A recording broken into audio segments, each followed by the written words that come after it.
Buenos días, estamos en espera de que lleguen los alumnos, ya son las 8:02 y esta grabación es por Alberto, que viene de regreso de su hermosísimo país, del Brasil, y es por él que vamos a grabar esta sesión. En cuanto lleguen tus compañeros, Alberto, aquí espero. Ya no tardan en comenzar a conectarse.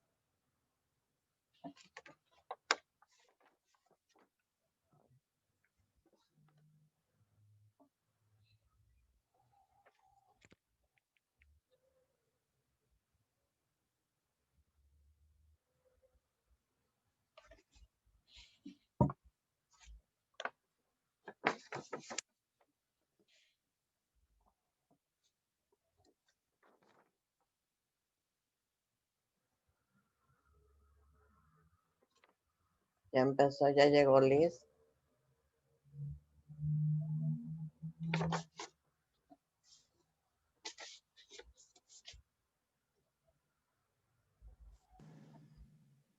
Buenos días. Buenos días, doctora. Es un gusto tenerte aquí, la primera en llegar. Gracias, gracias. Sí. ¿Todo bien? Todo bien, bendito Dios. ¿Y usted cómo está? Pues un poquito triste, deprimida, pero ya con más aceptación. Es algo tan natural, la muerte tan natural como la vida. Y mi amiga fallecida, ella decía, viaja mucho. Decía, viajé todo lo que quise, probé buenas comidas, buenos vinos, aprendí. Estaba satisfecha, decía, estoy lista para Muchos años de amistad, ¿verdad? muchísimos, desde por ahí en la década de los 70, llegó ella estudió fue becada por el IMSS a hacer la especialidad en determinaciones endocrinológicas en el Hospital Tenon de París. Oh, Ella pero era ahí, mexicana. sí, pero fue allá donde ella estudió homeopatía, no sé dónde, alguna rama de Banier. Y cuando vino me asignaron a mí, ella me eligió, pues, decían que eligiera una persona para que la apoyara en el laboratorio, un laboratorio especializado, donde era especialidades entonces, y pues tuve la suerte de ser la elegida, y estuve allí muchos años aprendiendo casos muy interesantes y determinaciones nuevas para mí, pero fueron muchos años. Ella era una persona de recursos más o menos elevados. Su casa estaba en Las Cañadas, se llama ese fraccionamiento. Hay casas muy bonitas. Así como yo me imaginé que quería una casa, toda mi vida, una casa sin casas a los lados ni atrás, rodeada de jardín, de árboles. Así era la de ella. Su casa tenía chimenea y recuerdo que seguro estaba haciendo frío alrededor de la chimenea. Ella me estaba explicando Brión y Alba, es como yo recuerdo. Oh, Entonces, así pasaron muchos años de ser compañeras de trabajo. eh, Después fuimos muy buenas amigas. La asociación civil, te digo que se llama Francel porque según ella íbamos a poner un laboratorio de productos de belleza y farmacéuticos que se llamara Francel. Y por eso así se llama la asociación civil, por ella. Ella después de homeopatía estudió acupuntura mucho tiempo. Aquí el doctor Ley Hurtado, que se llamaba su maestro, se lo voy a mencionar mucho.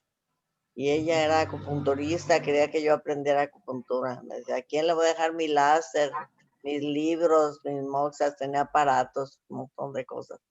Pero pues no, yo empecé a estudiar tarde. Cuando yo sepa de homeopatía, todo lo que yo siento que necesito saber, entonces estudio otra cosa. Mientras no. Y mira, ya el tiempo se nos fue. A ella y a mí pasaron décadas, no años. Me trajo varios libros de homeopatía en francés, me encantan, son mis libros consentidos. El doctor Wassan, me gusta mucho su materia médica. y ella me traducía al principio del francés, se la pasaba a un lado, yo en la computadora y ella dictándome. Después ya entendí el francés a fuerza de tanto, sabiendo la materia médica en español, como tienen las mismas raíces, es muy fácil entenderlo. Hablarlo para nada, ni hablado lo entiendo, pero escrito más o menos. Y bueno, ya están llegando los compañeros. Gerardo, muy buenos días. Buenos días, maestra. Buenos días, Yadira. Esa Buenos sonrisa días. linda, esa sonrisa. Me encanta la sonrisa de Yadi, siempre. ¿Cómo amanecieron? Ay, fíjate Bien. que para mí, bueno, a estas alturas del partido, amanecer ya es un triunfo, ya es Maestra, no diga eso, no diga claro, claro, pues ya. Maestra, como dicen, dejo los Salud. cerros y reverdecen, maestra, acuérdese. Ah, no, pues sí, pero con medida, con límite. Ya son muchas reverdecidas, pero bueno, es vivir todo mundo. Es natural que quien se despierta y se levanta más temprano, se duerma más temprano. Es lógico, es un ciclo más, nada más. Y aquí estamos, en lo que nos gusta hacer y con las personas que me gusta estar. Así que aquí estamos. El tema de ahora es algo que muchos libros no lo contemplan.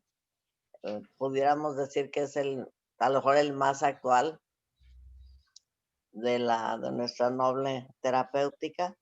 Y yo busqué en libros antiguos, no, ni siquiera en el de principios generales de la homeopatía, que se llamó el primer manualito de apuntes que hicimos. Mi esposo y yo no contemplamos este principio y ahora se le ha dado mucha relevancia. De hecho, hay autores que mencionan Guillermo Press, por ejemplo, les recomiendo un libro, El Tratado de Homeopatía, me agrada mucho. Es un libro que aborda los temas principales de homeopatía, pero cada capítulo está escrito por un autor diferente y todos son relevantes. Denis de Mar, Montauban, Sanjin, Guillermo Press es el autor del capítulo sobre globalidad, aunque lo abordan en algunos otros. Y él dice que para él el trípode importante que soporta a la terapéutica homeopática, uno de ellos es la globalidad. Él dice que por una parte es la ley de semejanza, que es el principio fundamental, básico. Luego la dosis mínima, la aplicación de este principio sería lo que sigue. Y la globalidad es la tercera patita del trípode, ¿verdad? Entonces, pues aquí estamos. ¿Ustedes qué leyeron? ¿Qué vieron? Vamos, esta onda hoy. Alberto no puede estar con nosotros, viene viajando desde su hermosísimo país, porque Brasil es un país con personas extraordinarias y con bellezas inigualables, pues. Entonces él viene viajando y no va a poder estar con nosotros, pero aquí estamos. ¿Ustedes qué vieron, qué entendieron o qué piensan que es este concepto en homeopatía, globalidad? Pues a mí me tocaba dar el tema, maestra. Sí, por eso te dejo al último. Tantito, ¿no? Por eso te dejo al último. Acuérdate, fíjate, Gerardo, la dinámica pues de cada semana es más o menos que tus compañeros expresen lo que cada quien entendió y la persona que nos hace el honor de dirigir esta sesión, de ser el principal orador en ella, va haciendo cada uno de ustedes.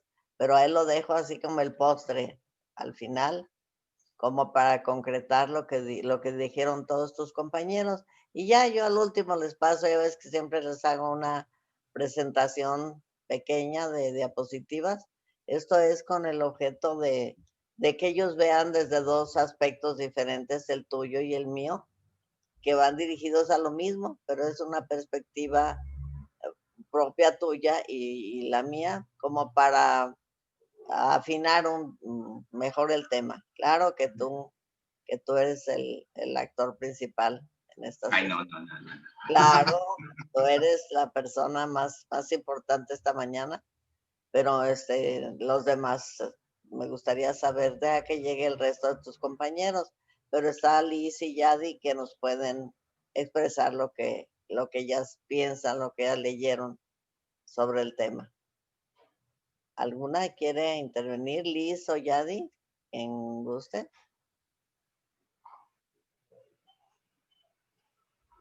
Están apagados sus micrófonos, ¿eh? De las dos.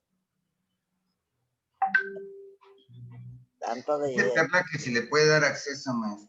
Sí, apenas ahorita apareció la pantalla que había llegado. Qué bueno. Y Abril también. Llegó una detrásito de la otra.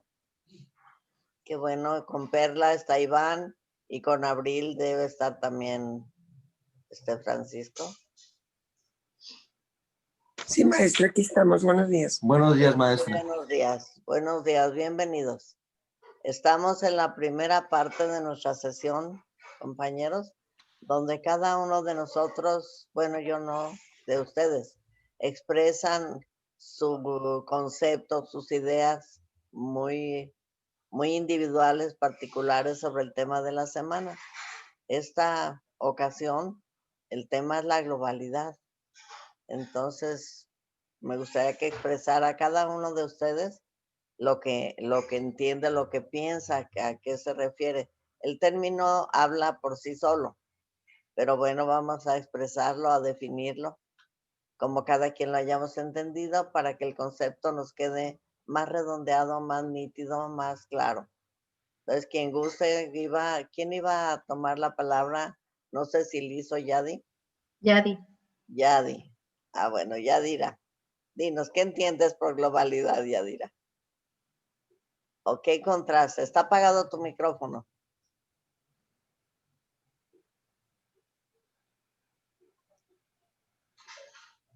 Ay, perdón. Está bien. Me agarraron así en curva, maestra. Ajá. Híjole, pues, no sé bien como que a qué se refiere la globalidad. Ajá. Es una... Me agarró Bueno. así en curva, No te preocupes. Mira, yo empecé diciendo mira, en los libros habituales, los libros que yo consulté para hacer ese primer manual de apuntes para esta clase, allá cuando no había internet, no había Google, ni había nada de esto, y efectivamente no viene como tal en ninguno de esos libros, pero ya en conceptos actuales sí. Entonces se entiende, vamos en los demás, no te preocupes. Ya, maestra, ya. A ver, bien. Pues. Bueno, sí, más bien es cuando el homeópata engloba todo un esquema, ¿no? O sea, todo su sintomatología, y para restablecer el equilibrio, pues se engloba, ¿no? Para darle un medicamento en sí. Bueno, sí, así muy sintético, pero escuchemos entonces a tus demás compañeros para luego ya dejarle la intervención principal a Gerardo, que es quien nos va a presentar el tema. Liz, Perla, Edith, Abril, quien guste expresar lo que ustedes leyeron, ustedes entendieron. Lo entendí de esta manera, maestra, Sí, que dime, Perla, sí. está el principio de individualización y como el yin yang, ¿no? También el de globalidad. Ajá. Entonces, es donde se deben considerar todos los síntomas para llamarlo el principio de globalidad, ya sean psicológicos o generales, por ejemplo, una sensación de debilidad, o también cuando son locales, que son urinarios, digestivos. Lo que le parezca importante también al enfermo, porque uno puede pensar que no es importante, pero el enfermo puede estar, no, es que siento que no me concentro o me duele el brazo izquierdo. Todos esos detalles van a generar una globalidad en un paciente para de ahí nosotros poder ir entendiendo lo que va a ser el medicamento constitucional del enfermo, porque ya ve que pues la homeopatía no trata la enfermedad, ¿no? Sino al enfermo. Gracias, Perla. Gracias. ¿Alguien más? Liz, Edith. Yo encontré, pues encontré varias cosas escritas y platicando con un homeópata, ¿no? Llegamos al punto que hay que contemplar al ser humano como una unidad biopsicosocial, decía él, ¿no? O sea, es una persona que si bien se divide para efectos de estudio la parte biológica, la psicológica, la social, la espiritual, en realidad todas actúan de manera uniforme. Entonces el homeópata tiene que tomar en cuenta la historia completa.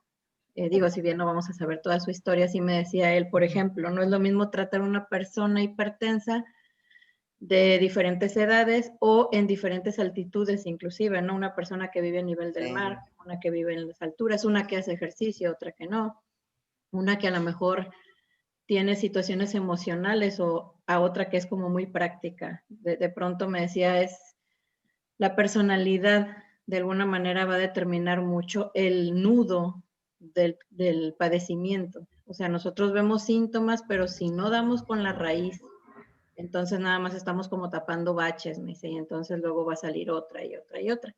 Y ahí en esa globalidad es en donde está el arte de encontrar pues el medicamento que va dirigido a esa persona en ese momento concreto, con esas circunstancias concretas. Bien, una muy buena exposición y además muy personal, me agrada.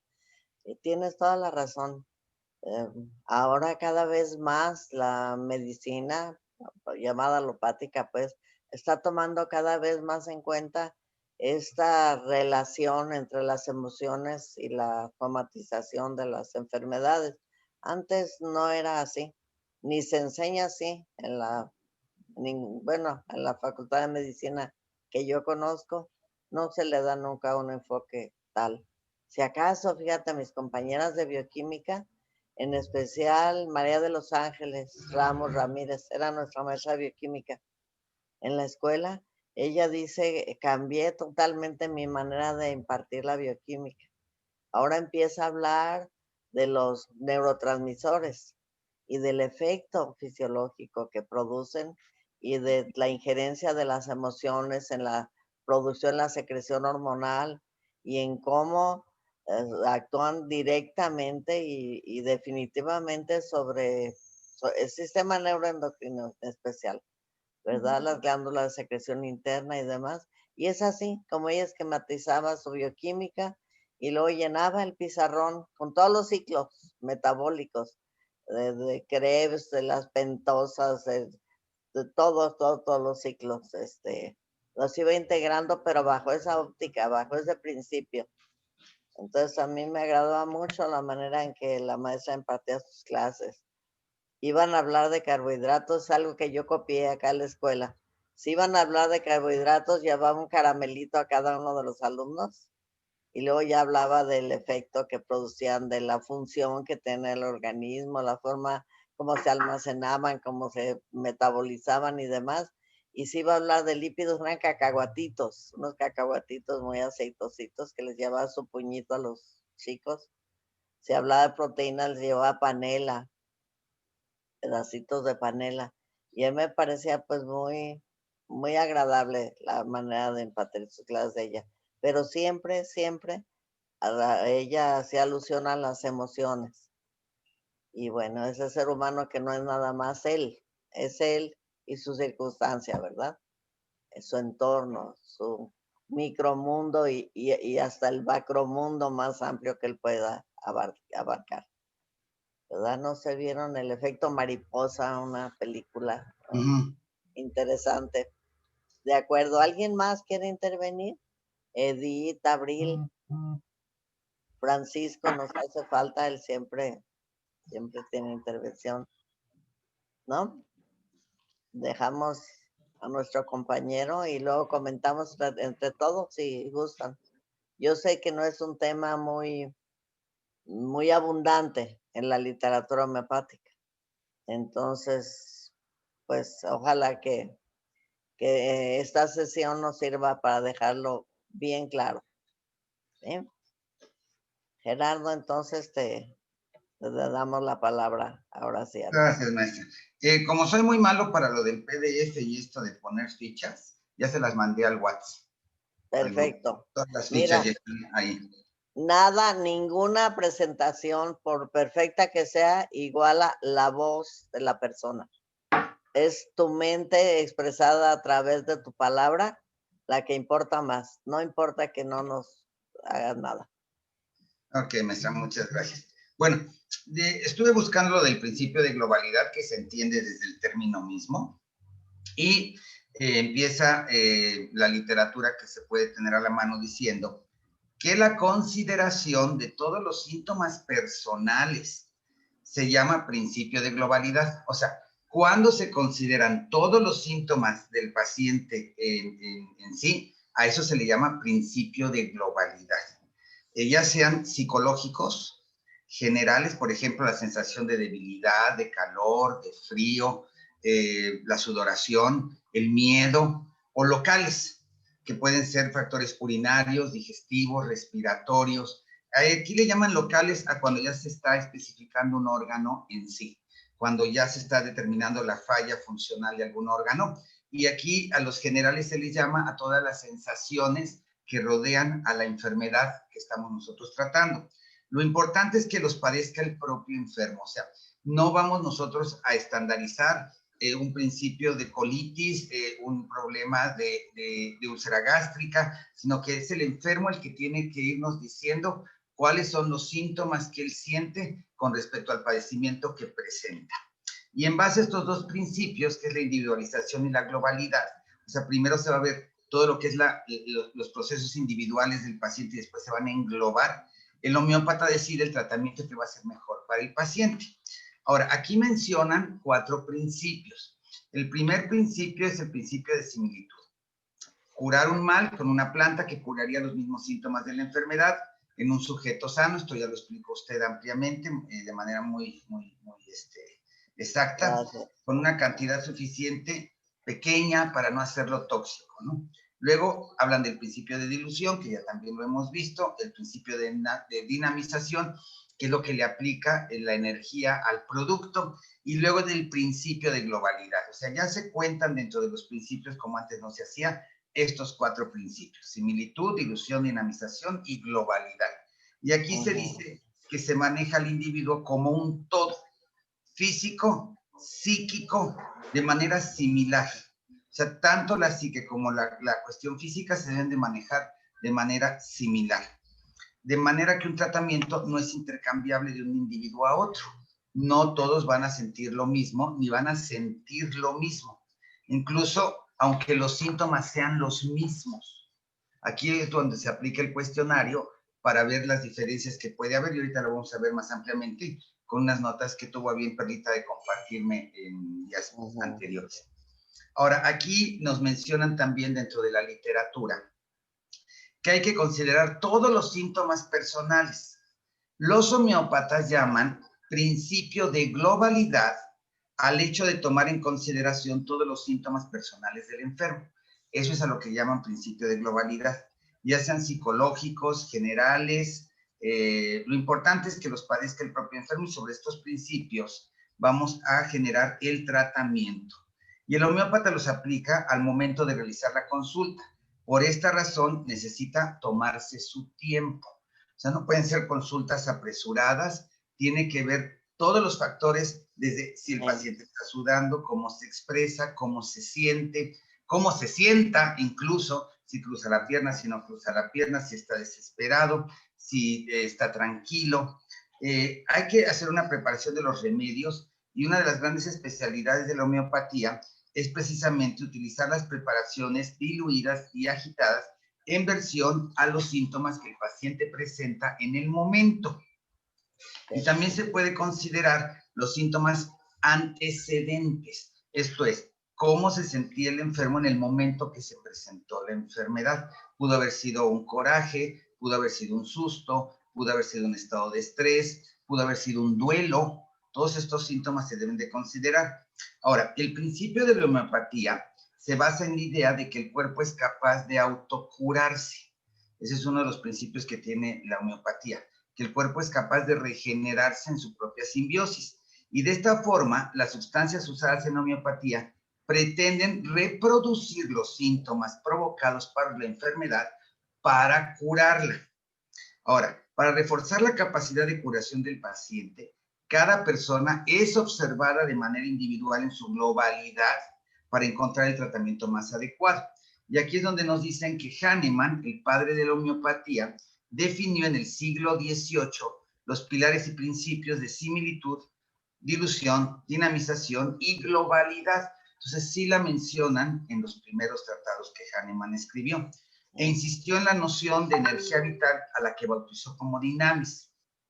Aquí nos dice que la ruptura del equilibrio de la energía vital es la causante de las enfermedades.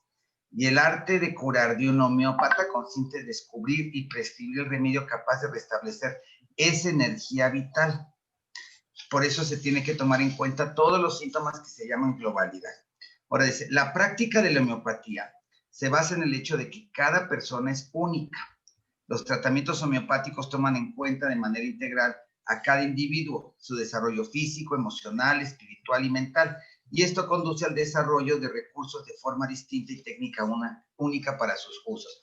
Y aquí también encontré que el tercer principio básico de la homeopatía es el de la globalidad en el paciente. Y es considerado de una manera global y no solo en función de sus síntomas. Esta disciplina fue creada por Samuel Hahnemann. Entonces ya la mencionan como el tercer principio de la globalidad. Ahora, dentro de las notas que tuvieron a bien compartirme, aquí hablan de la anamesis dentro del principio de la globalidad. Y dice aquí que la anamesis es la información surgida de la entrevista clínica proporcionada por el propio paciente o el familiar. Y en este proceso, donde vamos a globalizar todos los síntomas para poder dar el diagnóstico, tenemos que tener en cuenta los datos de identidad personal de la persona. Puede ser edad, sexo, procedencia, profesión, ocupación, escolaridad.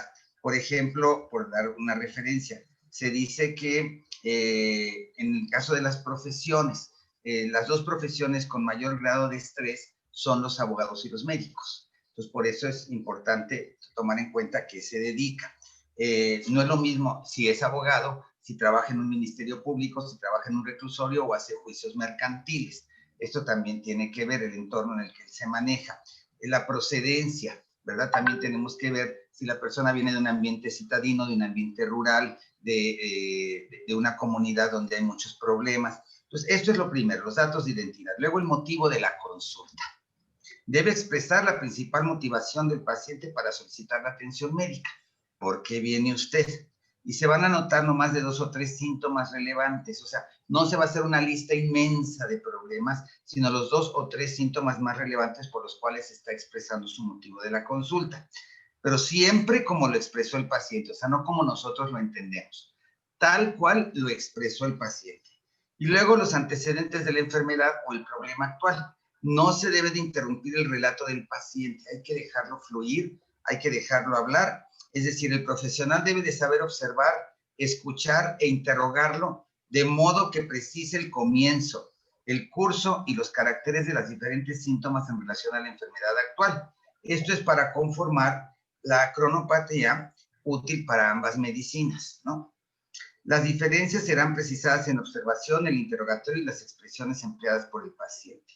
Y aquí nos dice que debemos de ser muy exactos para poder diferenciar qué tipo de medicamento se le va a dar a la persona en base a la observación que se hace al globalizar todos los síntomas. Por ejemplo, nos dicen, se le va a dar arsénico si es pulcro, meticuloso, ansioso, si viste impecable, si refiere sus síntomas mediante la lectura de estos, que ya los tiene anotados cuidadosamente. Si no es así, por ejemplo, se le puede dar sepia cuando se sienta con las piernas cruzadas, cuando muestra manchas terrosas en la cara, cuando tiene un carácter agrio, cuando se presenta amargado, cuando llora al contar sus síntomas. O sea, sí tiene que ver la diferencia del medicamento en base a la observación que el médico haga. Solamente se interroga cuando se requiere volver a la conversación, luego de que el paciente finalice la narración de su enfermedad. Lo primero es retomar los síntomas motivos de la consulta. que por lo general son locales. Si llega con una colitis, si llega con un proceso de espasmo, a fin de aclarar en lo posible sus modalidades, cómo le duele, a qué horas le duele, antes o después de comer, es postprandial, tiene algún problema con alguna intolerancia a algún alimento, fue en la mañana, fue en la noche, cómo hizo sus evacuaciones, todo eso se tiene que anotar, ¿no? Y se puede hablar más sobre esto, es decir, nunca se hacen preguntas directas. ¿Le duele sí o no? ¿Evacúa 3 veces al día o menos? O sea, no se deben de hacer este tipo de preguntas porque estamos nosotros guiando la respuesta y probablemente tengamos un mal diagnóstico, ¿no? Y aquí se pueden hacer preguntas muy abiertas, como cuáles fueron los disgustos, las contrariedades, las emociones, los pesares, las alegrías que ha tenido durante toda su vida, cómo es su carácter y su manera de ser, cómo son sus relaciones afectivas con su familia. Hay muchos pacientes que en el proceso de la globalidad sintomatizan muchos padecimientos en base a los trastornos que tienen en sus relaciones afectivas con su propia familia. No soportan el trato familiar, hay agresión, entonces comienzan a hacerse sintomáticos de algunos aspectos como puede ser hipertensión, hiperglicemia, colitis, por las funciones de estas emociones dentro de su entorno. Ahora, ¿qué efecto tiene sobre esta persona el consuelo? Muchas veces solamente con llegar con el doctor y empezar a expresar todos sus padecimientos ya se sienten bien. O sea, ya sienten que descargaron todo su malestar. ¿Y en qué momento de las 24 horas del día se siente menos bien desde el punto de vista general?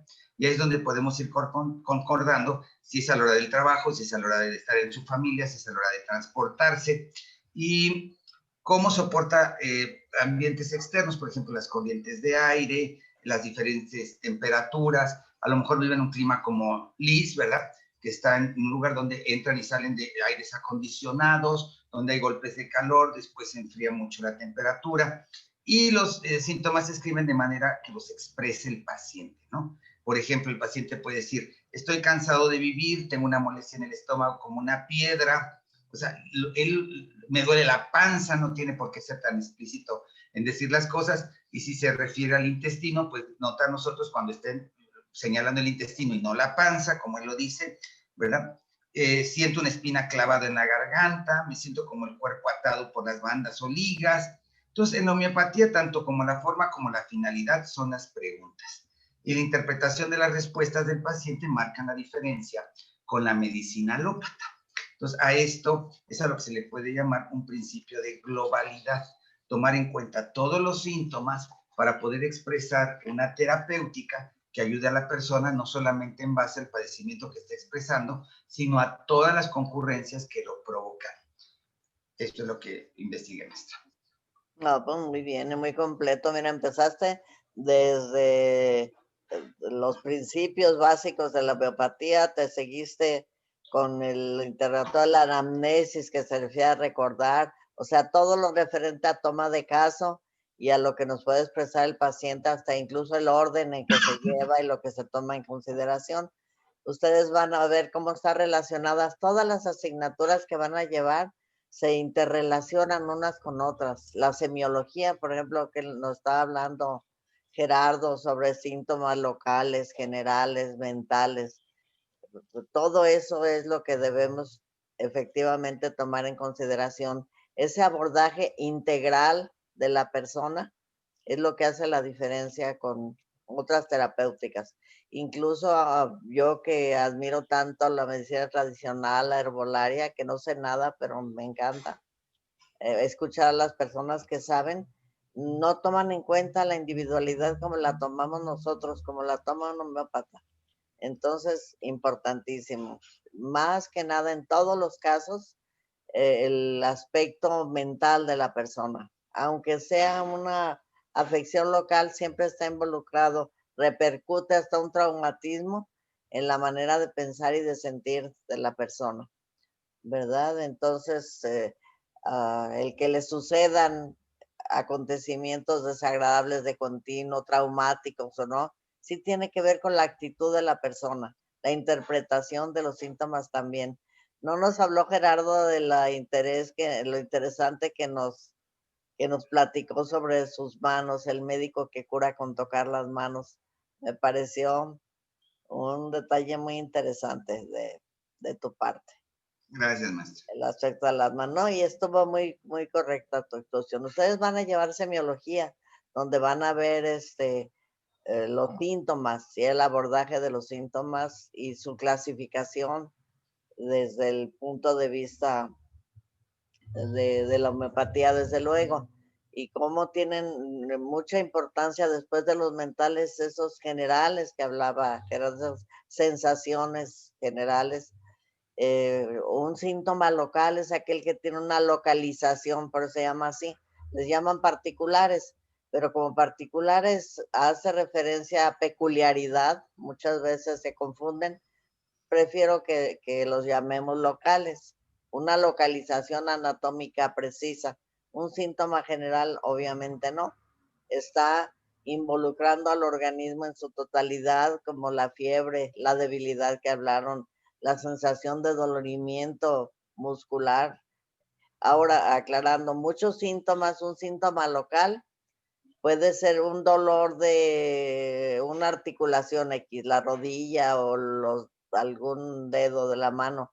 Es un síntoma local, pero si a la persona le duelen todas las articulaciones de sus manos, todos los ortejos, los codos, los hombros, las rodillas, la articulación coxofemoral, o sea, ya ese síntoma local se convirtió en general, porque muchas localizaciones particulares nos hacen un síntoma general. Y así lo van a ver ustedes abordado en la materia médica tan relacionada con esta globalidad, puesto que se trata de equiparar lo que la materia médica nos está diciendo que la persona piensa o siente en los síntomas mentales que consideramos nosotros. Los de primer orden son los de la esfera afectiva. La esfera afectivo-emotiva es la principal. Luego viene la instintiva, o sea, los temores, los miedos, eso que sentimos sin explicarnos el por qué, simplemente nace de nosotros. Los volitivos también, los de la voluntad, pues, los de la inteligencia, los de la memoria, están en el último término, ciertamente, en la escala de valor jerárquico de los síntomas. Pero si una persona consulta por Alzheimer, si es la memoria la que está principalmente afectada, ese síntoma pasa a tomar la categoría de más importante, aunque en la escala de valoración general aparecerá como menor. Cada caso es diferente, cada caso es tan individual como el enfermo, porque bien lo dijo Gerardo, ante un mismo acontecimiento, la reacción del enfermo es diferente, muy distinta. Si bien la materia médica también nos dice la reacción frente a el medicamento que vamos a ver primero, ojalá que sea conmigo, yo imparto ahorita esta materia médica, es Aconitum napellus. Y Aconitum tiene dos etiologías. Una es por exposición al frío o a un cambio brusco de temperatura. Esa es el origen de los síntomas físicos, pero también tiene las reacciones del organismo ante un susto. Ante un susto se dispara la presión arterial o da diarrea, en fin, X. Entonces, después de un susto, pero después de un susto, cuando la persona reacciona con ansiedad, con inquietud, con desasosiego, sobre todo, porque ante un susto alguien se queda bloqueado y temblando y ya no es aconitum, es el semium. La persona rompe en un ataque de histeria, de llanto y de risa y sería ignacia. O sea, no es el único. O se queda en estado de estupefacción, de opium, así como ausente, pues. Entonces, tiene toda la razón. Ante un mismo estímulo, la respuesta es diferente y conforma la individualidad. O sea, ese ser la persona con su yo mismo, con él mismo, la persona con los seres cercanos, con la familia que convive, esposo o esposa, hijos, padres. Eso es también, empieza a ser su mundo cercano y se extiende a vecinos, a la colonia donde vive, al lugar donde radica y se va extendiendo hasta su país, hasta el mundo entero. El ser humano incide en el universo como el universo incide sobre la persona. Entonces su micromundo y su macromundo, lo que nos importa. Liz tuvo razón, va a prescribir para el enfermo actual, el de aquí y ahora. Siempre vamos a prescribir para la persona que tengamos enfrente, pero esa persona es el resultado de lo que ha sufrido, de lo que ha vivido, de las emociones, de la huella que las emociones dejaron en su fisiología, que ahora es fisiopatología, ¿verdad? Entonces somos producto de lo que vivimos y de lo que comemos también. Por eso importa también lo que ustedes dijeron. Cuándo y cuánto come, cuánto y cuánto bebe, a qué horas, en qué cantidad. Hablen de los ingresos al organismo y luego de los egresos, de las defecaciones, de la orina, de la transpiración.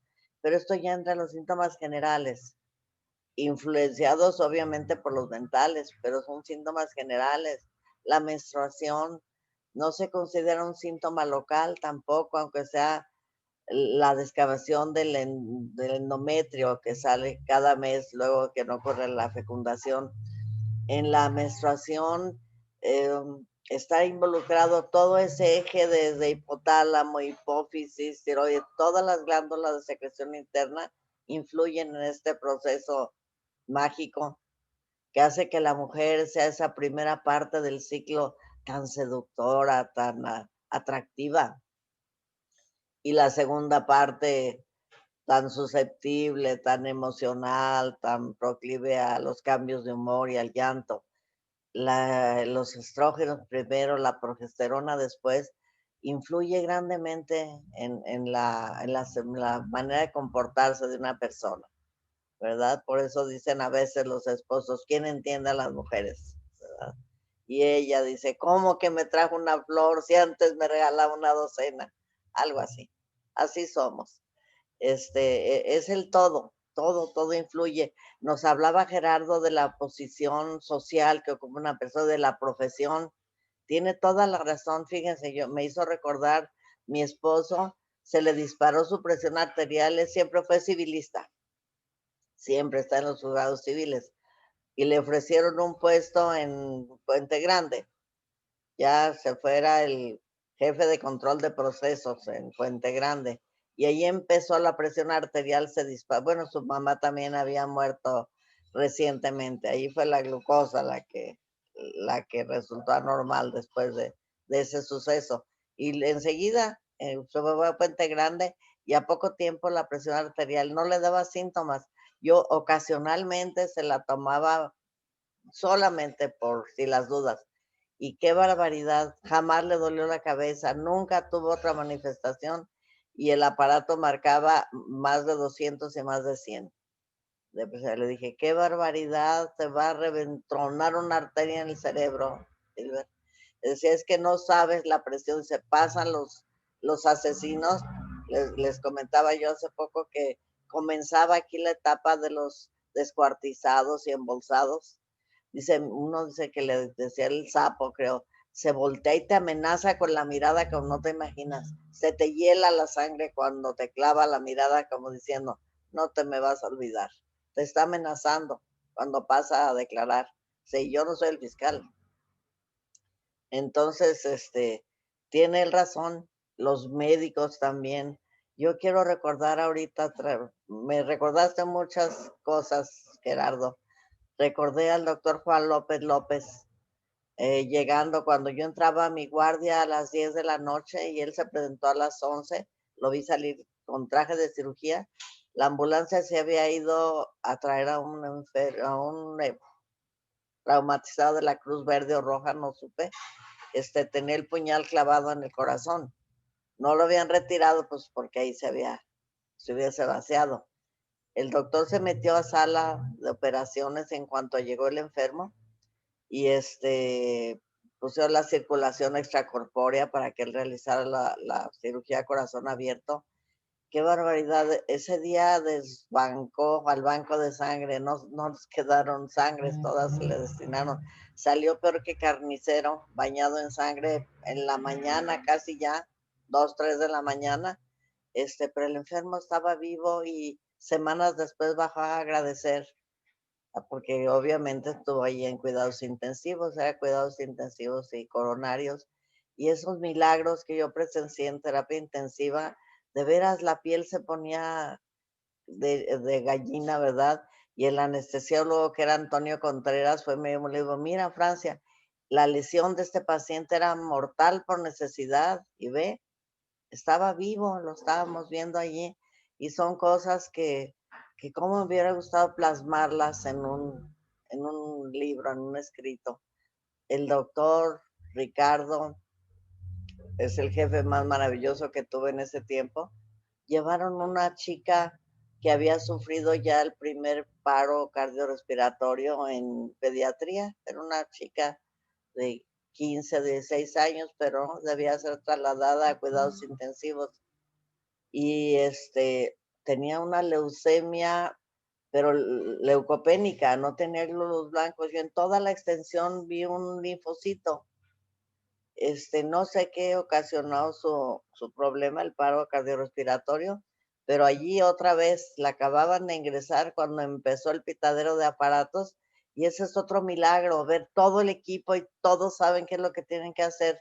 Uno mete una tabla por debajo de tu tórax, el otro la adrenalina directa al corazón, y luego viene el aparato, los electroshock, y la carga de tanto, y nada, y ahora súbele a tanto hasta que empieza otra vez el monitor, el diagrama pues del electrocardiograma a marcar, y qué bien, alguien ya con el corazón en paro total, ¿verdad?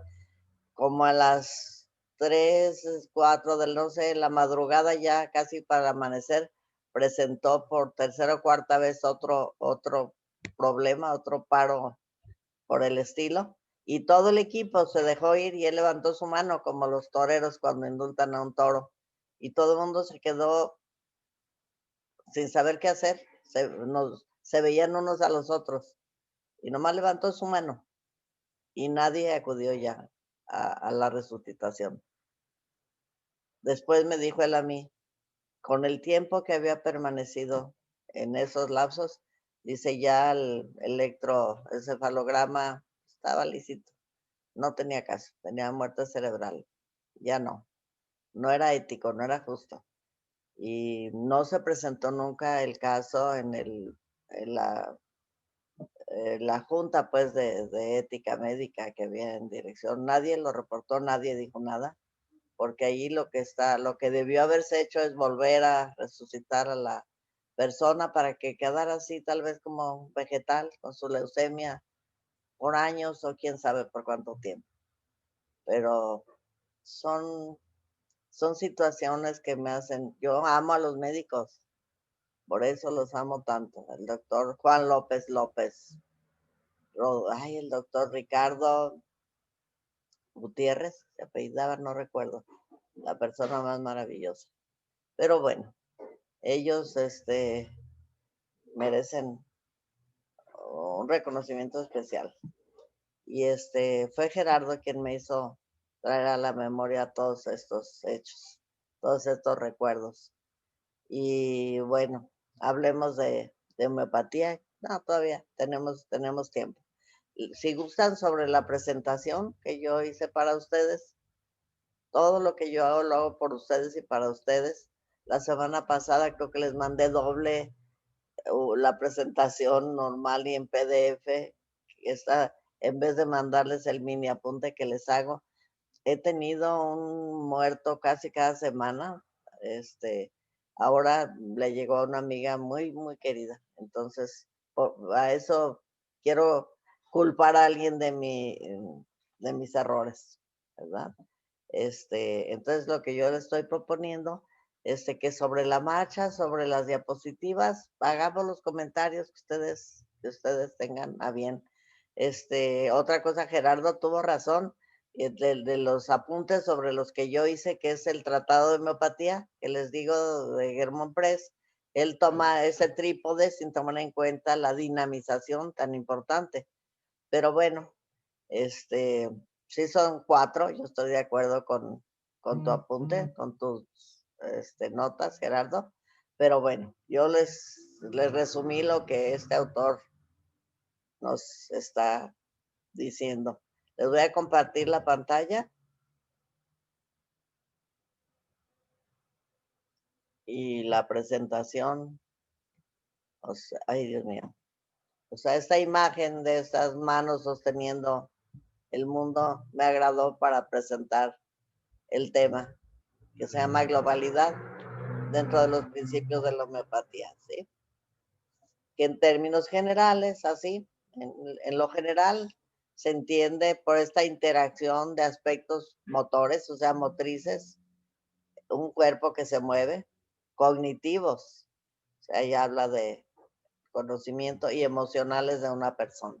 Esta es una definición de diccionario, ¿sí? Y ya en homeopatía, ya yéndonos involucrando a la homeopatía, dice, se aplica la consideración del enfermo en todos sus aspectos, ya nos lo dijeron todos ustedes, personales, pero estos síntomas personales, la homeopatía es la medicina de la persona, deben ser pasados y actuales, o sea, recientes y antiguos. Es a lo que en homeopatía se llama principio de globalidad. Ya sean tales síntomas psicológicos generales o locales, importa la totalidad de ellos, los que nos refiere a presentar cada singular enfermo. Y los principios que mencionó Perla son efectivamente individualización y globalidad. Estos dos son los principales para una prescripción. Que el homeópata para que el homeópata decida qué tratamiento es el que estará más indicado de acuerdo a la semejanza, que es el otro principio de la homeopatía. Entonces, esto lo tomé del internet, desde luego, pero me pareció que lo ilustra muy bien. Habla del contexto institucional. Nuestra escuela es una institución educativa y tal vez la empresa para la cual ustedes laboren o pertenezcan es otra, ¿verdad?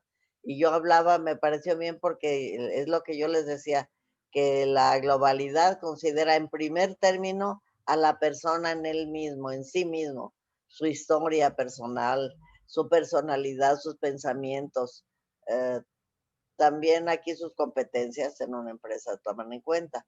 Ese es el enfermo en sí mismo y luego su entorno directo.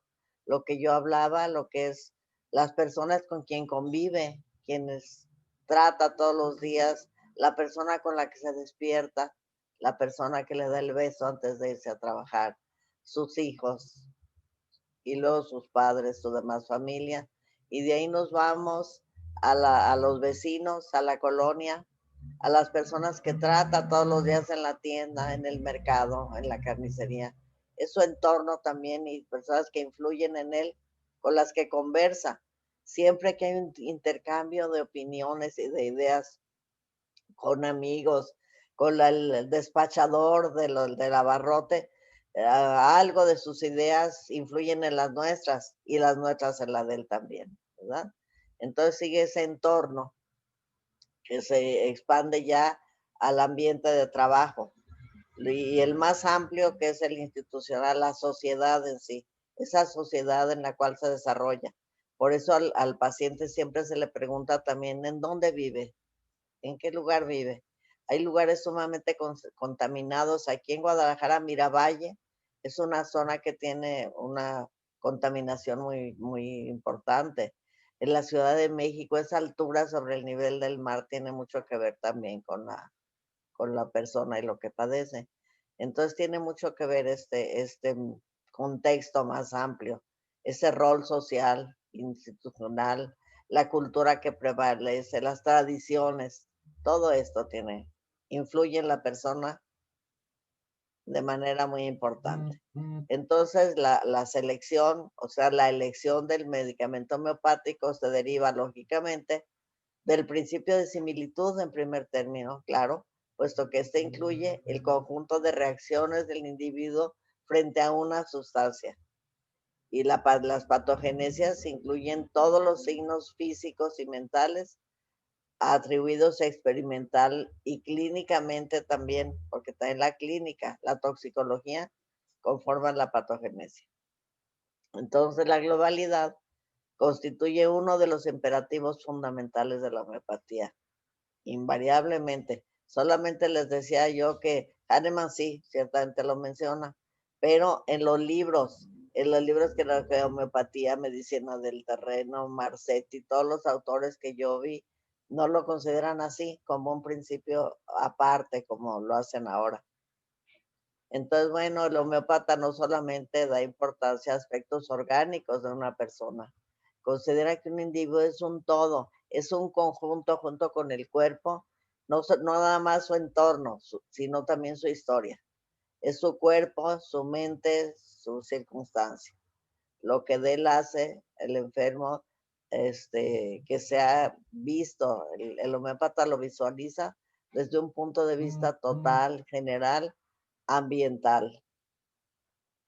Estas son dos triadas, las dos triadas. La primera concierne al enfermo, donde hablamos de mente, cuerpo y circunstancia, mente, cuerpo y entorno. Esto es respecto del enfermo, la primera triada. Y la segunda es ya desde el enfoque de la terapéutica, desde el enfoque de tratamiento, ¿sí?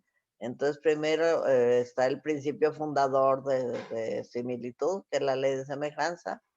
Luego sigue el método de aplicación, o sea, esta pequeña dosis dinamizada, previamente experimentada en el hombre sano. Ahí le voy a aumentar esto que dijo Gerardo, porque es muy importante.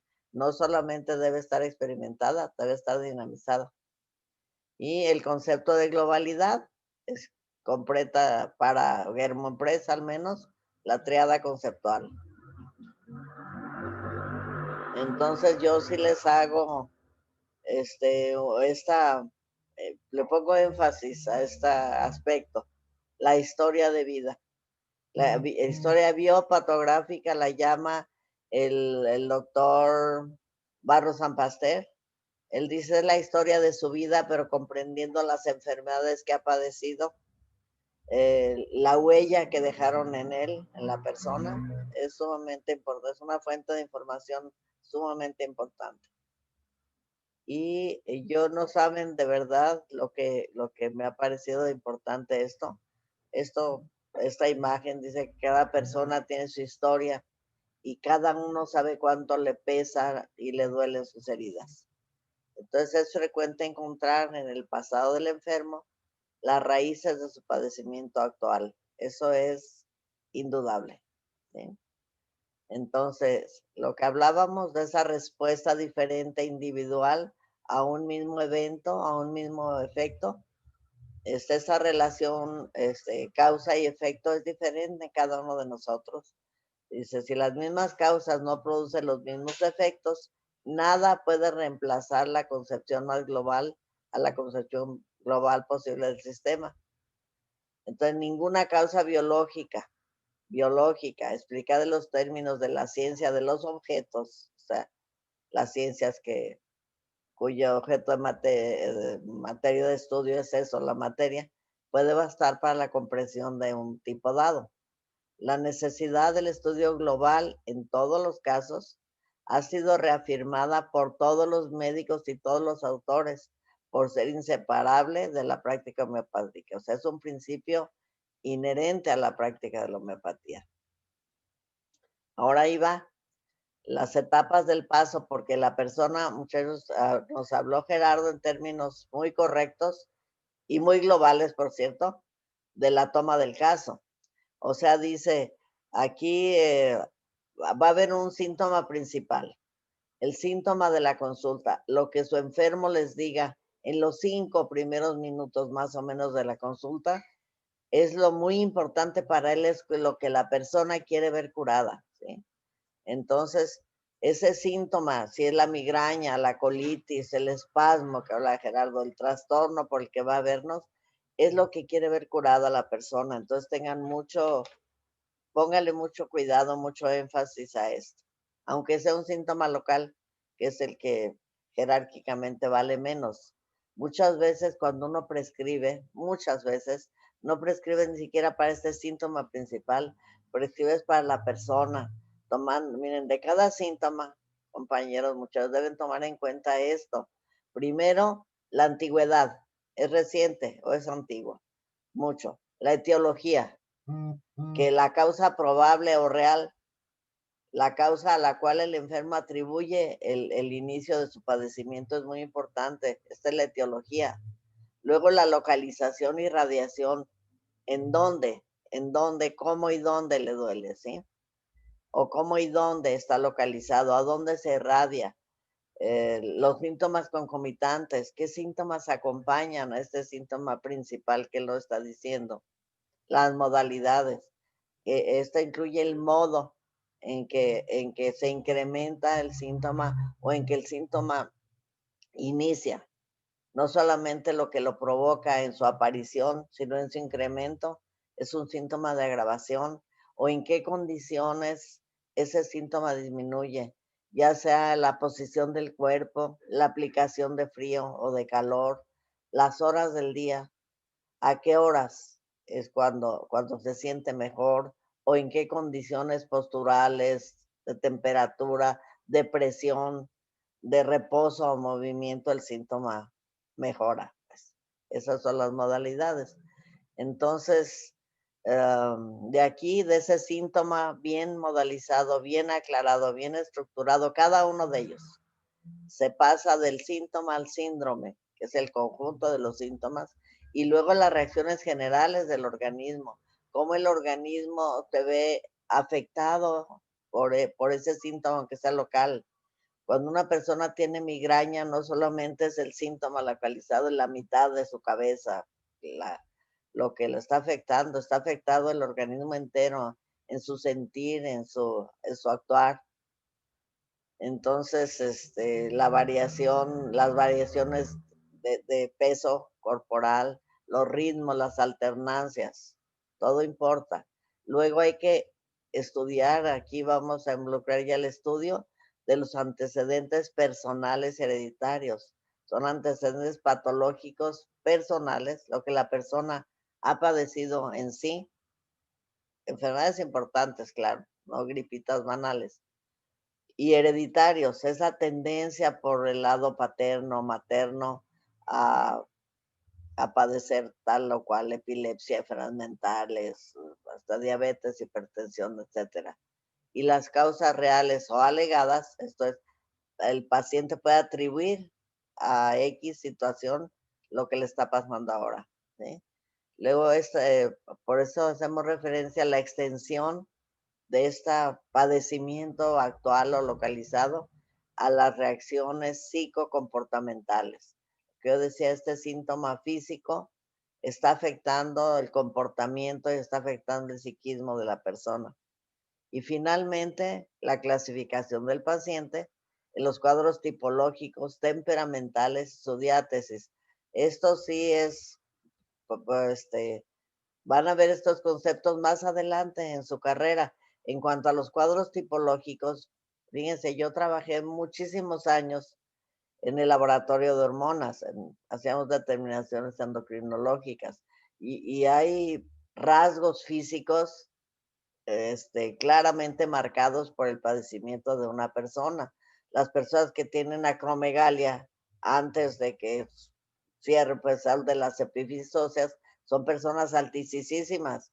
La persona más alta del mundo, no sé si exista todavía, 2 metros 40 centímetros por ahí. Cuando ya están consolidadas, o sea, ya no puede crecer, crecen los huesos a lo ancho y son personas con unas manos muy grandes, con su cara, con la nariz también muy grande, esa acromegalia, lo que la persona sufre, el síndrome de Turner, el síndrome de Marfan, que lo padecía Abraham Lincoln, así que nos recuerda a la persona fosfórica, o sea, crecen a expensas de la robustez, altos, delgados, las manos, los dedos muy largos. Se tiene que ver porque en la experimentación pura, lo que se notó es que la reacción ante tal o cual sustancia de experimentación, reaccionaban la mayoría, pues, o más de la mitad de los experimentadores, pero empezaron a notar como determinado tipo físico sentía más síntomas que el resto. Entonces decían que era el tipo sensible o el tipo más sensible a esa sustancia. Y de ahí surgió la tipología, incluida en la materia médica. Entonces, la diátesis del temperamento igual. La diátesis se refiere a un concepto muy importante del mismo Hahnemann. Después de que publicó su Organón, la primera edición 1810, por allí muchos años después, 1819, no, después de 1820, publica su segunda gran obra sobre homeopatía que se llama Enfermedades Crónicas. Él, a lo largo del ejercicio de su homeopatía, muchos años, él empieza su libro diciendo, después de 11 años de investigaciones infatigables, fue más tiempo en que él se puso a analizar todos los casos que había visto en enfermos y llegó a la conclusión de que las personas pierden ese mágico equilibrio de la salud en 3 direcciones. En la dirección del hipofuncionamiento, del déficit, o sea, las enfermedades por carencia de inmunidad, carencia de funcionalidad, carencia de asimilación, de calor vital, etcétera. Y esta tendencia la llamo Psora, esta primer tendencia que dice, esta es la tendencia máxima, la principal de todas, porque es la que da entrada a las otras. Si la persona no tiene inmunidad, pues cualquier infección puede afectarle, infestación de parásitos, etcétera. Entonces luego viene la otra tendencia opuesta, no es carencial, sino es si a la primera le ponemos un prefijo hipo, a esta podríamos ponerle el hiper. Es una diátesis, una tendencia al acúmulo, a la falta de capacidad de deshacerse de detritos que debieran ser eliminados. Y el organismo retiene agua, retiene grasa, retiene sales de ácido úrico, de oxalato de calcio, y empieza a hacer cálculos biliares, cálculos renales, a elevarse los lípidos en su sangre, el ácido úrico, la glucosa. Esa segunda diátesis la llamó psicosis. Y una tercera en que el ritmo no está ni en el sentido del menos ni el del más, sino hay una disritmia, un ritmo errático, un ritmo mal. Hay un libro en el que dice, si lo comparáramos con la frecuencia cardíaca, dice la bradicardia correspondería a la psora, la taquicardia a la psicosis y la arritmia a la sífilis, que así llamó su tercer miasma. Aquí lo llaman diátesis, este autor lo llama diátesis. Pero luego van a ver ustedes esta teoría. Luego sacaron una cuarta los europeos, los franceses, que es el tuberculinismo, pero no es un miasma puro, es como una combinación, sobre todo de psora, sífilis, ¿verdad? A eso se refiere, que hay que tomar en cuenta incluso la diátesis del enfermo para esta globalidad. Entonces, aquí nos habla Germán Press que debemos de individualizar el medicamento para poder personificar el tratamiento, ¿sí? Y en este cuadro, que también lo tomé del libro, que me dio mucho trabajo, por cierto, hacerlo, aquí está esquematizada la globalidad. Vean cómo primeramente del lado izquierdo nos habla de los síntomas mentales, signos generales mentales, los síntomas concomitantes a la enfermedad en sí. En la parte superior habla de los signos específicos de la enfermedad, motivo de la consulta, los signos locales. En la parte inferior habla de lo importante de las modalidades que surgen de la adaptación al medio, al entorno del enfermo. Luego, a la derecha tienes que investigar antecedentes, causalidades y alternancias. Y el tipo sensible, lo que hablaba al último de la anterior diapositiva, la diátesis, la constitución, el tipo sensible. Ahí en medio, en la parte media derecha, nos está hablando que todo esto en que está involucrado en este esquema, hay que verlo en razón del tiempo, hay que ver los ritmos, la evolución, la periodicidad de las manifestaciones. Y aquí, bueno, en la globalización, compañero, no nada más es necesario globalizar respecto del enfermo. Hay que globalizar de la misma forma porque hay que equiparar el medicamento con el que vamos a intentar restaurar la salud a los padecimientos del enfermo. Entonces, tan global debe ser el aspecto del enfermo como respecto de la enfermedad. Si bien en homeopatía no hay enfermedades, hay enfermos, sí hay debemos adoptar una forma para nombrar a este grupo de síntomas que el enfermo padece. Y un padecimiento puede ser común a muchas personas en muchos aspectos. El COVID actualmente, vemos que el dolor de cabeza, la tos, dificultad respiratoria, pérdida de olfato y gusto, bla, bla, son síntomas que atañen a la mayor parte de los individuos. Eso es lo que llamamos la enfermedad. Y hay síntomas que individualizan cada caso. Entonces, a mí me pareció bien los ejemplos que puso Gerardo del tipo de persona pulcra y cuidadosa, arsenical, al tipo autoritario, orgulloso y altivo del Lycopodium, etcétera. También en los niños pudiera ser más difícil. Ahí se requiere mucho de la observación también. También Gerardo hablaba del lenguaje corporal, la importancia enorme que tiene lo que la persona nos está expresando con su cuerpo, con su mirada, con su conducta, con sus manos. Diría Gerardo, para lo que él habló de las manos me pareció sumamente interesante. Miren, aquí es otra lectura que hice de internet, en donde nos dice que un simple eczema de lactante, no nos dejemos guiar por cómo se ve. Los libros nos hablan mucho del ABC del chiquito, ¿no? Aconitum, belladonna, camomila, son los principales, pero no es solamente eso, es también tenemos que observar qué tipo de niño es, así como Gerardo nos habló del adulto, también el chiquito, primero ver la etiología. Hay que ver, fue después de una vacuna, por ejemplo, ¿verdad? O una emoción. Muchas veces el niño estaba a punto de caerse de la cuna o de la cama y también sufrió un susto importante.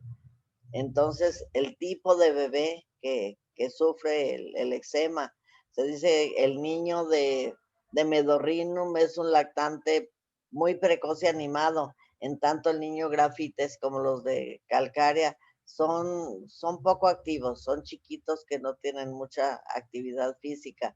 Si son más grandecitos, los niños grafites les da trabajo aprender, como los varita carbónica. Entonces, la curva de peso también debe darnos datos en sí. El chiquito mullidito, regordete, pudiera ser de calcárea o de grafites, que son medicamentos que se usan mucho. Calcárea carbónica en la etapa del crecimiento tiene importancia enorme en esos huesitos que están formando. Pero también hay niños muy emaciaditos, muy delgaditos. El niño de calcárea fosfórica es delgado, pero su barriguita está prominente para ser un niño delgado. En cambio, natrum muriaticum, el niño arsénico también tiene una baja de peso, es muy delgadito. Entonces, durante el primer año de vida es difícil ciertamente definir el medicamento, pero aquí nos hablan simplemente el niño que llora mucho por la tarde, puede ser Lycopodium. El que llora después de la medianoche, los chiquitos nocheros que lloran y lloran después de la medianoche, tal vez sean arsénicos. El niño glotón de Antimonium crudum es un chiquito que solo quiere estar comiendo. Otros chiquitos toman mucho líquido, mucha agua, incluso fuera de los alimentos, quieren estar bebiendo. Los chiquillos natrum mur, mientras arsénico y Lycopodio suelen ser anoréxicos. Hay chiquito, hay que ver su respiración. El niñito calcárea suda muchísimo de su cabecita y del cuello, su carita. En tanto tú ya tujas solo las patas cubiertas. El chiquito que tiene mucha sensibilidad cuando lo desvisten es de Rumex. ¿Qué más? Que las heces esas si sus evacuaciones son blancuzcas, blandas, pueden ser de calcáreas y son variables. Hay chiquitos muy chiquiones que nomás quieren estar, que los estemos mimando, que los estemos acariciando. Y sus Esos que se largan, sí, esos que se... las evacuaciones son variables. A veces está estreñidito, otra vez evacúa suelto, o el aspecto de su poposita va siendo diferente cada vez. Eso nos conduce a pensar en pulsatila. Todos los medicamentos que he mencionado, todos se aplican a eczema del laxante, del lactante. Entonces, muchas veces vean los chiquitos que no quieren la leche, que rechazan la leche, que por todo lloran, que rara vez se ríen. Pensemos en sepia para estos niños, ¿sí? Hay niños muy huraños también, o sea, dragoncitos, pero muy huraños, que pueden ser de antimonio crudo. Entonces, bueno, la manera de ser del enfermo, aún tratándose de un lactante, nos habla mucho del medicamento que vamos a aplicar. Pero ahorita estamos hablando de enfermedades agudas y aquí les estoy poniendo en esta diapositiva que hay que globalizar el tratamiento también, no solamente en las agudas, sino también en las crónicas. Y aquí sí vamos a encontrar una diferencia, miren. En las agudas, desde las modalidades y sensaciones que la acompañan, ¿sí? Hay que ver el tipo de fiebre. Gelsemium, Brionia, suelen tener la fiebre, se va elevando en forma paulatina, no brusca como acónito ni belladona, es fiebre de presentación brusca. Se presentan antes de la medianoche en estos dos medicamentos. En cambio, en Gelsemium y en Brionia es paulatina la aparición y las fiebres suelen ser en meseta. Los síntomas aparecen después de la enfermedad, evoluciona más lento, vamos diciéndolo así. En Ferrum, Fosforicum son más leves los síntomas, más atenuados. Entonces hay que ver también los síntomas que acompañan la fiebre.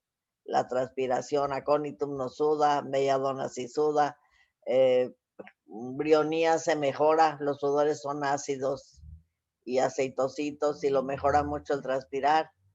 Entonces, bueno, los dolores musculares acompañan mucho a Eupatorium, a varios medicamentos, a Pirogenium, desde luego a Arnica montana. Entonces, muchos dejan de comer, el organismo quiere ocuparse de combatir la enfermedad y no de la digestión ni del movimiento, por eso el chiquito está abatido. La fiebre de belladona es irradiante. Antes de que toque uno al chiquito ya sentimos el calor antes de tocar su piel. Vean los ojitos de esa niña, los ojos se ven vidriositos, midriáticos en belladona. En cambio, acónito, el niño está inquieto, no halla su lugar, está ansioso, inquieto y tan alta la fiebre como la de belladona, son fiebres muy elevadas. El de belladona es el chiquito que se queda rundido, decimos las madres, lo rundió la fiebre, pero se sobresalta en forma periódica, o sea, como anunciando ya la convulsión, ¿verdad? Entonces, aquí el libro que leí, que es este mismo de Germán Press, nos dice que esa secuencia que menciona las materias médicas de fiebre que sigue a los escalofríos y demás, dice, ya no se ve. Las personas les prescriben o ellos toman febrífugos, toman analgésicos o toman antiinflamatorios, entonces los síntomas están ya muy borrados, muy distorsionados por los tratamientos. Y eso es cierto. Bueno, el que voy a relatar es una enfermedad crónica, mejor así lo dejo. Entonces aquí dice, no hagan mucho caso de estas secuencias de las materias médicas porque ya no las van a observar en sus enfermos. Entonces aquí habla que las reacciones comportamentales de la persona enferma febril, ya sea agitación, abatimiento, obnubilación, insomnio, son muy interesantes porque nos van a guiar al remedio. Aquí sí es tomar en cuenta en forma global todo esto. El cómo es la fiebre, cómo es la modalidad, si suda, si no suda, si tiene. Apis, Gelsemium, Pulsatila no tienen sed durante la fiebre. Brionía, Aconitum se quieren acabar el tinaco, ¿sí? Sed intensa, también Eupatorium tiene mucha sed. Es lo que debemos considerar en una enfermedad aguda. Vamos a las crónicas, aquí las cosas van a cambiar. Aquí en las enfermedades crónicas, o sea, la globalización se aplica en forma diferente y esto va a ser en función a los métodos de prescripción que han de ser acordes con la práctica y con la experiencia de cada homeópata, ¿sí? O sea, cuando los síntomas se jerarquizan en base a una elección limitada, la globalización no coincide con la totalidad sintomática. Si es que hubiesen sido descartados esos síntomas que no son muy característicos, que son carentes de modalidades nítidas, de carácter local o de muy poco valor real. Miren, un síntoma no modalizado, no preciso, como nos dijo Gerardo, que hay que considerar cada síntoma, cada uno de ellos. Son síntomas vagos, es que siento un dolor. ¿Cómo es su dolor? Pues me duele. Señora, hay muchos tipos de dolores, mire, hay dolores pinchantes, punzantes, espasmódicos, expansivos, constrictivos. No, pues me duele. ¿Y a qué hora? No, pues ahí está. ¿A qué hora se le mejora? No, no se me quita, ahí está, continuo. No sirve de nada, nunca lo van a encontrar de esa manera en un repertorio, ni siquiera en la materia médica. En un caso crónico debemos tomar en cuenta muchísimos, tomando en cuenta los antecedentes, claro, y la evolución de la enfermedad, el aquí y el ahora. Se ve, por ejemplo, en casos de asma, empiezan a ser síntomas sumamente intensos, sumamente notorios, y conforme avanzan en el tiempo, en los años, las crisis son más frecuentes, pero los síntomas van siendo menos intensos. Siempre tomemos en cuenta cómo ha evolucionado la enfermedad, la antigüedad de la misma, pero el enfermo para el que van a prescribir es el de aquí y ahora, el que tienen enfrente de ustedes. ¿Para qué importa consignarlos? Cuando las crisis vuelvan a ser como eran al principio, es que van por buen camino. Si la crisis vuelve a ser fuerte, intensa, como era al principio, alégrense. Van bien, el enfermo va bien, ¿sí? Entonces, pero aquí les decía que la globalización va a adquirir un carácter muy especial. Estos casos en que la enfermedad ha evolucionado durante años y años, ahí en Toma del Caso, el sábado vimos una persona que tomó Sosa a los 4 años de edad y ahorita tiene 40. Entonces, imagínense todos los procesos que ha pasado esta persona desde los 4 años hasta ahorita. Hay que tomarlos de aquí y ahora y tomar en cuenta, desde luego, los antecedentes y en cuenta la reacción del enfermo ante ese hecho, ante lo que provocó su enfermedad.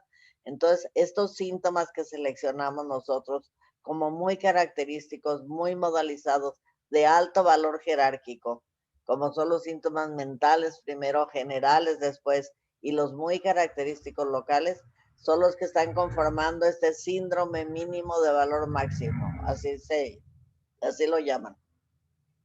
Es un procedimiento muy del unicismo, tomar el síndrome mínimo de valor máximo, o sea, los menos síntomas posibles del caso, pero que tienen un gran valor, ¿eh? Entonces, pues bueno, aquí les escribo que es necesario realizar una mirada globalizadora para definir toda indicación homeopática, situación que suele resumirse con la expresión: la homeopatía es una medicina de la persona enferma, más que un tratamiento para su enfermedad. Y bueno, esta globalización consiste en tener en cuenta la totalidad de los síntomas, tanto en los casos agudos como en los crónicos. Su necesidad es una consecuencia del principio de similitud y se encuentra entre los principios fundadores de la homeopatía. Su aplicación permite únicamente la selección del o de los medicamentos, del o de los medicamentos indicados para cada paciente y no para cada enfermedad, lo cual es la condición y la garantía de una terapéutica individualizada.